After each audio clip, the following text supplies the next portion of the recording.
Subscribe to my channel. एक घड़ी को 2880 रुपए में बेचने पर एक व्यक्ति को 10% की हानि होती है। वह उसे कितने में बेचे कि उसे 5% का लाभ हो। तो नमस्कार दोस्तों, मैं हूं रवि सिंह मार्को और आप देख रहे हैं आपका अपना यूट्यूब चैनल रवि मार्को 109। तो दोस्तों, आज हम सीखने वाले हैं लाभ और हानि चैप्टर का बहुत ही प्यारा सा सवाल, जो कि आप लोग देख सकते हैं, मैंने यहाँ पर लिख रखा है। तो दोस्तों, सबसे पहले क्या करना है, अगर आप इस वीडियो पर नए हैं तो चैनल को सब्सक्राइब कर लें, वीडियो को लाइक कर दें और शेयर भी कर दें, और बिना टाइम वेस्ट किए क्या करते हैं, सवाल को हल करते हैं। तो दोस्तों, एक व्यक्ति के पास जो है एक घड़ी थी, उसको जो है वो 2880 रुपए में क्या कर दिया, बेच दिया। ठीक है, तो इतने में जो है बेचने से उसको 10% की क्या हो गई, हानि हो गई। ठीक है, तो वो व्यक्ति चाहता है कि मैं इसको कितने में बेचूं ताकि मुझे 5% का क्या हो जाए, लाभ हो जाए। ठीक है, तो सबसे पहले हम यहाँ पर लिख लेते हैं इसको हल करने के लिए। ठीक है, हमारा घड़ी का जो विक्रय मूल्य क्या है, 2880 रुपए। ठीक है, हम यहाँ पर लिख लेते हैं घड़ी का विक्रय मूल्य बराबर कितना है, 2880 रुपए। ठीक है, और इतने में बेचने के बाद हमें कितने प्रतिशत का हानि हुई, 10% का। ठीक है, तो यहां पर लिख देते हैं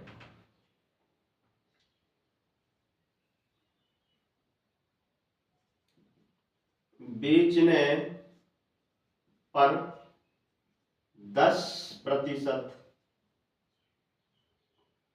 की हानि। ठीक है, तो दोस्तों, किसी भी वस्तु का जो कीमत होता है ना, वो अपने आप में क्या होता है, 100% होता है। ठीक है, तो सबसे पहले जो है हम यहां पर लिख लेते हैं 100, है ना। अब उस 100% में हमें जितने रुपए का जो हानि हुई है बेचने पर, ठीक है, तो हम क्या कर देंगे, कम कर देंगे। जितना प्रतिशत हानि हुई होगी उतना प्रतिशत क्या कर देंगे, कम कर देंगे। ठीक है, तो 100% में जो है कितना प्रतिशत का हानि हुई, 10% का। ठीक है, तो हम 10% कम कर देंगे तो कितना बचेगा, 90% बचेगा। ठीक है, कितने में बेचने पर, वो लिख देते हैं यहाँ पर घोड़े का चिन्ह लगा के, 2880 रुपए में बेचने पर। ठीक है, 2880 रुपए, है ना। अब क्या करते हैं, इसको कैलकुलेट कर लेते हैं। ठीक है, अब इसको कैलकुलेट करेंगे तो क्या निकलेगा, वो क्रय मूल्य निकलेगा जितने में हमने उस घड़ी को खरीदा था। ठीक है, ये हमारा बेचा हुआ है। ठीक है, 2880 रुपए हमने बेचा है ना। हमारा क्रय मूल्य, इसको हल करेंगे तब निकलेगा। ठीक है, तो इसको कैलकुलेट कर लेते हैं। सबसे पहले तो ये वाले जीरो से इस वाले जीरो कट जाएगा। ठीक है ना। अब क्या करते हैं, 10 के साथ जो है 2880 को गुणा कर देते हैं, है ना। यहां पर कर लेते हैं, जब गुणा करेंगे तो क्या आएगा, 2880 और एक जीरो और बढ़ा देते हैं। ठीक है, तो 28,800, इतनी है ना, इकाई दहाई सैकड़ा हजार 10,000, 28,800 आया। ठीक है, 10 का और 2880 का गुणा करने पर। ठीक है, अब इसके साथ क्या करना है, यहां पर 9 बचा है ना, तो 9 के साथ क्या करना है, भाग करना है। ठीक है ना, तो यहां पर हम साइड में कर देते हैं 28,800 और यहां पर लिख देंगे 9। ठीक है, चल इसको भाग देते हैं, तो कितने बार में जा रहा है, 28 कितने बार में कट पा रहा है, 9 तिया 27, है ना। भाग भाग करने का विधि आप लोग जानते हैं। ठीक है, अब कोई भी संख्या होता है जिसमें हम भाग देते हैं तो उसके बराबर आना चाहिए या फिर उससे कम, ज्यादा नहीं होना चाहिए। ठीक है, तो कितने बार जा रहा है, 9 तिया 27।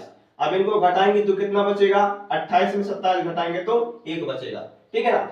अब यहाँ पर साइड में लिखा है 8, तो 8 को उतार लेते हैं, है ना। अब 18 में भाग देते हैं, 9 दूनी कितना होता है, 18, इस तरह से। ठीक है, पूरा कर गया, कुछ भी नहीं बचा।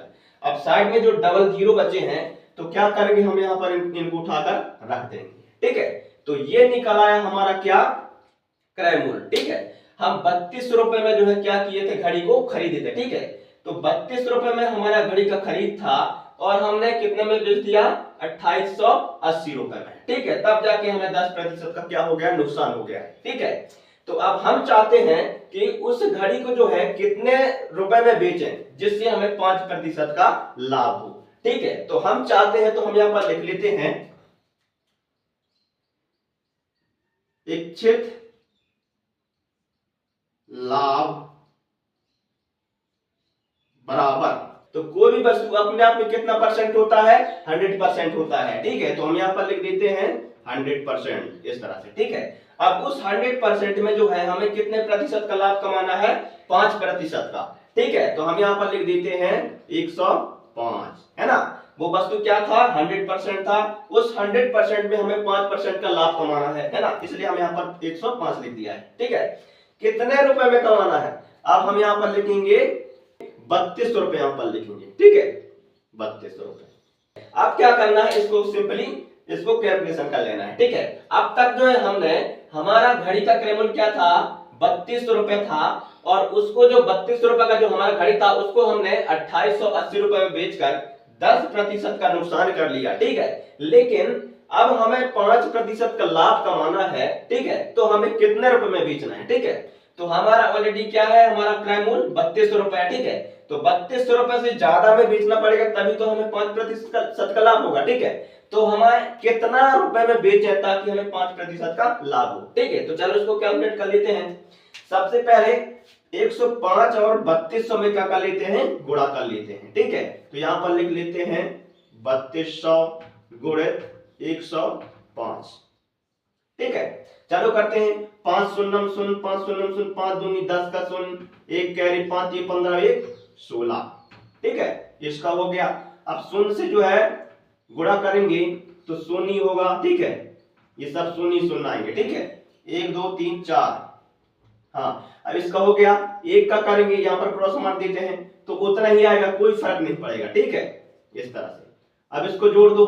एक चीज यहाँ पर ध्यान देना, जीरो के नीचे अगर क्रॉस लगा हो, ठीक है, जीरो के नीचे अगर क्रॉस लगा हो तो वहां का जो है संख्या नहीं जोड़ा जाता। ठीक है, इसलिए इनको हम क्या करते हैं, छोड़ देते हैं, है ना, ये कोई काम के नहीं।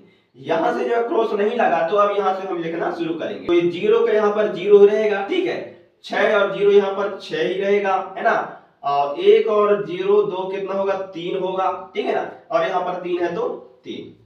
तो ये आया हमारा क्या, विक्रय मूल्य। ठीक है, हम 3360 रुपए में जो है बेचेंगे तो हमें क्या होगा, 5% का लाभ होगा। ठीक है, तो हम इसको मिटा के जो है यहां पर लिख देते हैं 3360। ठीक है, यहां पर लिखते हैं हमें 5% का लाभ कमाने के लिए